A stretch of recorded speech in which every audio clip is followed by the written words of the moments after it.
வணக்கம். நீங்கள் இணைந்து கொள்வது நியூஸ் போஸ்டின் மதிய நேர பிரதான செய்தியுடன். கொழும்பில் உள்ள நியூஸ் போஸ்டின் பிரதான செய்தி அறையிலிருந்து உங்களை சந்திக்கும் நான் சிசரகுமார் கிருஷாந்த் ராஜ். முதலில் இன்றைய தலைப்புச் செய்திகள். தேர்தல் சட்டங்களை மீறியமை தொடர்பில் 177 முறைப்பாடுகள் பதிவு. பொது தேர்தலுக்கான தபால் மூல வாக்காளர்களின் விண்ணப்பங்களை ஏற்கும் நடவடிக்கை இன்றுடன் நிறைவு. பொது தேர்தலை முன்னிட்டு பிரதான அரசியல் கட்சிகளின் கன்னி பிரசார கூட்டங்கள் இன்று. ஈராக்கில் நிலை கொண்டுள்ள IS ஆயுததாரிகள் மீது அமெரிக்க துருப்பினர் உக்கிர தாக்குதல். இனி விரிவான செய்திகள். முதலில் உள்நாட்டு செய்தி. பாராளுமன்றம் தேர்தல் சட்டங்களை மீறியமை தொடர்பில் 177 முறைப்பாடுகள் கிடைக்கப்பெற்றுள்ளதாக தேர்தல்கள் செயலகம் குறிப்பிடுகின்றது. சட்டவிரோத நியமனங்கள் மற்றும் பதவி உயர்வுகள் தொடர்பில் அதிக முறைப்பாடுகள் பதிவாகியுள்ளதாக தேர்தல்கள் செயலகத்தின் முறைப்பாட்டு பிரிவு குறிப்பிடுகின்றது. இவ்வாறான 87 முறைப்பாடுகள் பதிவாகியுள்ளன. தேர்தல் நெருங்கும் காலப்பகுதியில் சுவரொட்டிகள் மற்றும் பேரணிகள் முன்னெடுக்கப்பட்டமை தொடர்பில் 24 முறைப்பாடுகள் பதிவு செய்யப்பட்டுள்ளதுடன் பொருட்கள் விநியோகித்தமை தொடர்பில் 21 முறைப்பாடுகளும் பதிவாகியுள்ளன. அரச சொத்துக்களை துஷ்பிரயோகம் செய்தமை தொடர்பில் 20 முறைப்பாடுகள் பதிவு செய்யப்பட்டுள்ளதுடன் தேர்தல் நடவடிக்கைகளுக்காக அரசு அதிகாரிகள் பயன்படுத்தப்பட்டமை தொடர்பான 6 முறைப்பாடுகள் கிடைக்கப்பெற்றுள்ளன. இதேவேளை தேர்தல் சட்ட மீறல்கள் தொடர்பில் இதுவரை 16 பேர் கைது செய்யப்பட்டுள்ளதாக போலீஸ் தலைமையகம் தெரிவித்துள்ளது. தேர்தல் சட்டம் மீறப்பட்டமை தொடர்பில் 23 முறைப்பாடுகள் கிடைத்துள்ளதாக போலீஸ் ஊடக பேச்சாளர் உதவி போலீஸ் அத்தியட்சகர் ருவான் குணசேகர கூறினார். தாக்குதல் நடத்தப்பட்டமை, வேட்பாளர்களுக்கு அச்சுறுத்தல் விடுக்கப்பட்டமை, வாகனங்களில் வேட்பாளர்களின் சுவரொட்டிகள் காட்சிப்படுத்தப்பட்டமை தொடர்பில் நேற்று 4 முறைப்பாடுகள் கிடைத்ததாகவும் அவர் தெரிவித்தார்.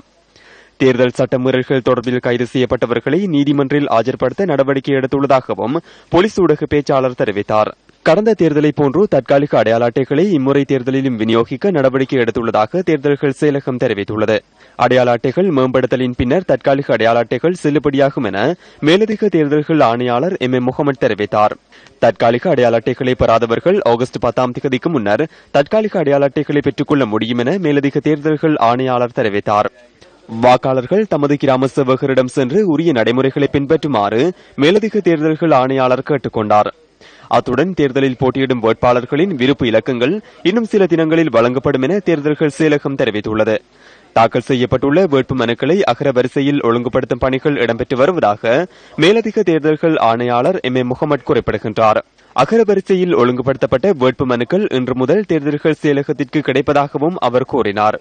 இந்த வேட்பு மனுக்களை தேர்தல்கள் ஆணையாளர் மஹிந்த தேசப்பிரிய பரிசீலித்ததன் பின்னர் வேட்பாளர்களுக்கான விருப்பு இலக்கங்கள் வழங்கப்பட உள்ளன. பொது தேர்தலுக்காக தபால் மூல வாக்காளர்களின் விண்ணப்பங்களை ஏற்கும் நடவடிக்கைகள் இன்றுடன் நிறைவு பெறுகின்றன. இன்று நள்ளிரவு 12 மணிக்கு முன்னர் பூர்த்தி செய்யப்பட்ட விண்ணப்பங்கள் குறித்த மாவட்ட தெரிவத்தாட்சி அலுவலர்களுக்கு கையளிக்கப்பட வேண்டும் என மேலதிக தேர்தல்கள் ஆணையாளர் MM முகமது தெரிவித்தார். எதிர்வரும் பாராளுமன்ற தேர்தலின் போது தபால் மூலம் வாக்களிப்பதற்கு தகைமை பெற்றுள்ள வாக்காளர்கள் தபால் மூல விண்ணப்பங்களை சமர்ப்பிக்க வேண்டிய இறுதி தினம் இன்றாகும். இன்று நள்ளிரவு 12 மணிக்கு முன்னர் உரிய தெரிவத்தாட்சி அலுவலர்களை வந்தடையுமாறு தமது தபால் மூல விண்ணப்பங்களை அனுப்பி வைத்தல் வேண்டும். இன்றைய தினத்தில் தபால் மூல வாக்குக்கான விண்ணப்பங்களை நிரப்புகின்ற விண்ணப்பதாரர்கள் தமது தபால் மூல வாக்கு விண்ணப்பம் உரிய தெரிவத்தாட்சி அலுவலரை இன்றைய தினத்திற்கு சென்றடையாது என கருதுமிடத்தில் அலுவலகம் அமைய பெற்றுள்ள மாவட்டத்தில் தெரிவத்தாட்சி அலுவலரிடம் அதனை கையளிக்க முடியும். எனவே இதுவரை தபால் மூல வாக்குக்காக விண்ணப்பிக்க முடியாமல் போனவர்கள் ஏற்கனவே விண்ணப்பித்த போதும் நிராகரிக்கப்பட்டுள்ளதாக தெரிவத்தாட்சி அலுவலரிடமிருந்து பதில் கிடைக்க பெற்றுள்ளவர்கள் ஆகியோர் இது பற்றி கவனத்தில் எடுத்து இன்றைய தினத்திற்குள் உரிய தெரிவத்தாட்சி அலுவலருக்கு கிடைக்கத்தக்கவாறோ இன்றே தன்னுடைய அலுவலகம் அமைந்துள்ள மாவட்டத்தில் தெரிவத்தாட்சி அலுவலரின் அலுவலகத்துக்கு நேரடியாக சென்று அந்த விண்ணப்பத்தை கையளிக்குமாறு அன்புடன் கேட்டுக் கொள்ளப்படுகின்றனர். பொது தேர்தலை முன்னிட்டு பிரதான அரசியல் கட்சிகள் இன்று தமது கன்னி பிரசார கூட்டங்களை முன்னெடுக்கின்றன. ஐக்கிய தேசிய கட்சியின் பிரதான தேர்தல் பிரசார கூட்டம் இன்று கண்டியில் இடம்பெறவுள்ளதாக கட்சியின் பேச்சாளர் அமைச்சர் அகிலவிராஜ் காரியவசம் நியூஸ் போஸ்டுக்கு தெரிவித்தார். இந்த தேர்தல் பிரசார கூட்டத்தில் மேலும் சில அமைச்சர்களும் கலந்து கொள்வார்கள் என அமைச்சர் குறிப்பிட்டார். இன்றைய தினம் மக்கள் விடுதலை முன்னணியும் தமது தேர்தல் பிரசார கூட்டத்தை கண்டியில் முன்னெடுக்கின்றது. கண்டியில் தேர்தல் பிரசார கூட்டத்தை நடத்தவுள்ளதாக மக்கள் விடுதலை முன்னணியின் பிரசார செயலாளர் விஜித ஹேரத் தெரிவித்தார். இம்மாதம் 17ஆம் தேதி அனுராதபுரத்தில் ஐக்கிய மக்கள் சுதந்திர கூட்டமைப்பின் தேர்தல் பிரசார கூட்டம் நடத்தப்படவுள்ளதாக அந்த கட்சியின் பொதுச் செயலாளர் அனுர பிரியதர்ஷினியாபா தெரிவித்தார். ஐக்கிய மக்கள் சுதந்திர கூட்டமைப்பின் குருநாகல் மாவட்ட வேட்பாளர் மஹிந்த ராஜபக்ச இன்றைய தினம் கண்டி தலதா மாளிகைக்கு சென்று வழிபாடுகளில் ஈடுபட்டார்.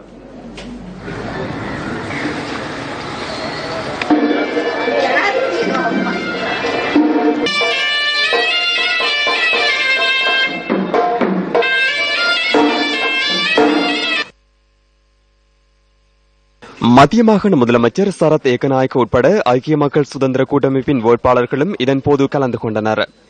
அதன் பின்னர் மல்வத்து பீடத்தின் திப்பட்டுவாவே ஸ்ரீ சுமங்கல மகாநாயக்க தேரரை சந்தித்து ஆசி பெற்றார்.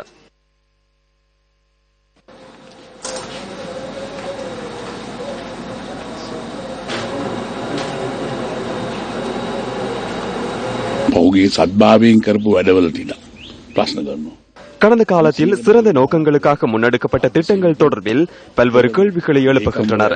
ஜனாதிபதி செயலகம் தொடக்கம் ஏனைய அரசு துறைகளில் சுமார் 500க்கும் அதிகமான அதிகாரிகளை விசாரணை செய்கின்றனர். அரசியல்வாதிகளால் இதனை எதிர்கொள்ள முடியும். ஆனால் அரசு உத்தியோகத்தர்களுக்கு அது அநீதியாகும். இவற்றை இல்லாதொழிப்பதே எமது நோக்கமாகும்.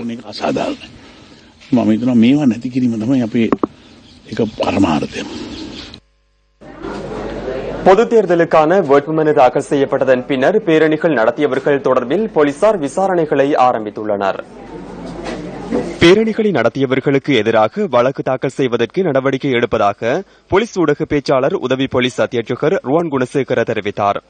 பாராளுமன்ற தேர்தல் சட்டத்திற்கு அமைய தேர்தல் நிறைவு பெற்று ஒரு வாரம் கடக்கும் வரை அரசியல் பேரணிகள் மற்றும் ஊர்வலங்களை நடத்துவதற்கு தடை விதிக்கப்பட்டுள்ளது.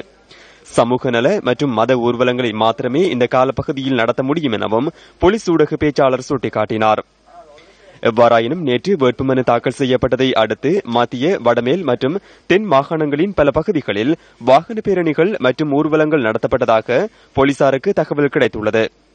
இதற்கமைய இந்த பேரணிகள் தொடர்பில் விசாரணை நடத்துமாறு போலீஸ் மா அதிபர் குறித்த 3 மாகாணங்களுக்கும் பொறுப்பான சிரேஷ்ட பிரதி போலீஸ் மா அதிபர்களுக்கு எழுத்து மூலம் பணிப்புரை விடுத்துள்ளார். வழக்கு தாக்கல் செய்வதற்காக குறித்த விசாரணை அறிக்கைகள் எதிர்வரும் திங்கட்கிழமை சட்டமா அதிபரிடம் கையளிக்கப்பட உள்ளன. மேல் மாகாண முதலமைச்சர் பிரசன்ன ரணதுங்க மற்றும் அவரது மனைவி ஆகியோர் தலா 50,000 ரூபாய் சரீர பிணையில் கோட்டை நீதவான் பிரியந்தல் எனகையினால் விடுவிக்கப்பட்டுள்ளனர். நீதிமன்றத்தினால் அழைப்பாணை பிறப்பிக்கப்பட்டதை தொடர்ந்து முதலமைச்சர் மற்றும் அவரது மனைவி ஆகியோர் இன்று நீதிமன்றத்திற்கு வருகை தந்திருந்தனர். சதுப்பு நிலத்தை நிரப்புவதற்காக அந்த நிலத்தை சூழ கூடியிருந்தவர்களை அப்புறப்படுத்துவதாக உறுதிமொழி வழங்கி 64 மில்லியன் ரூபாய் பணத்தை கோரியமை மற்றும் அந்த தொகையில் இருந்து 15 மில்லியனை பெற்றுக் கொண்டதாக கூறப்படும் சம்பவம் தொடர்பில் முதலமைச்சருக்கும் அவரது மனைவிக்கு எதிராகவும் குற்றம் சுமத்தப்பட்டிருந்தது. எதிர்வரும் 20ஆம் தேதி போலீஸ் நிதி மோசடி விசாரணை பிரிவிற்கு சென்று வாக்குமூலம் அளிக்குமாறு கோட்டை நீதவான் மேல்மாகாண சபை முதலமைச்சருக்கு உத்தரவிட்டுள்ளார். அக்டோபர் மாதம் 7ஆம் தேதி மீண்டும் இந்த வழக்கு மீதான விசாரணை முன்னெடுக்கப்பட உள்ளது. இந்த சம்பவம் தொடர்பில் மேலும் 2 சந்தேக நபர்களை கைது செய்வதற்காக விடுக்கப்பட்ட பிடியாணை அக்டோபர் 7ஆம் தேதி வரை நீடிக்கப்பட்டுள்ளது.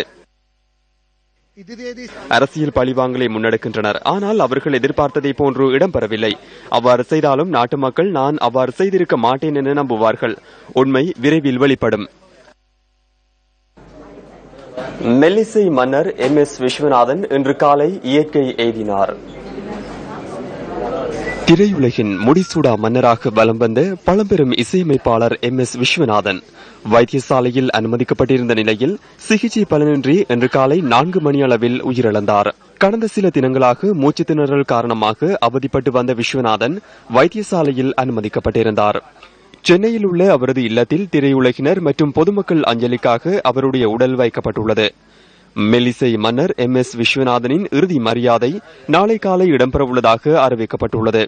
1928ஆம் ஆண்டு ஜூன் மாதம் 24ஆம் தேதி பாலக்காட்டில் பிறந்த விஸ்வநாதன் 1945ஆம் ஆண்டு இசைத்துறையில் பிரவேசித்தார்.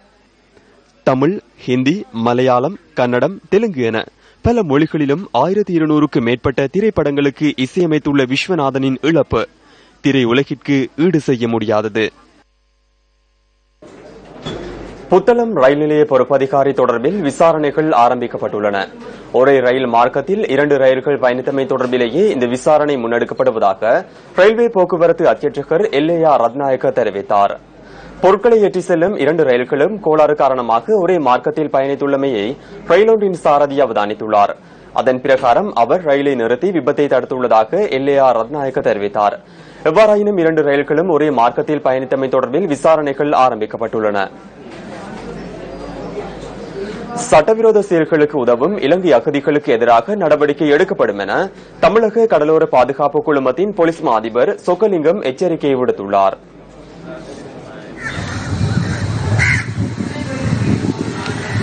மண்டபம் அகதி முகாமில் உள்ள இலங்கையர்களை நேற்று சந்தித்த போதே அவர் இந்த எச்சரிக்கையை விடுத்ததாக ராமேஸ்வரத்தில் உள்ள எமது செய்தியாளர் கூறினார்.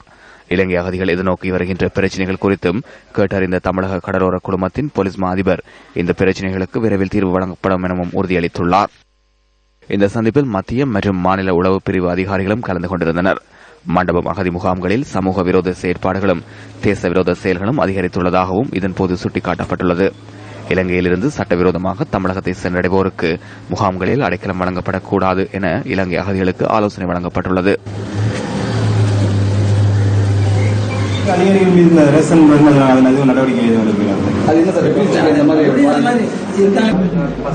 இத்துடன் நியூஸ் போஸ்டின் மதிய நேர பிரதான செய்தி நிறைவு பெறுகின்றது. மீண்டும் சந்திக்கலாம் நியூஸ் போஸ்டின் 2:25 மணித்தியால செய்தியில். வணக்கம்.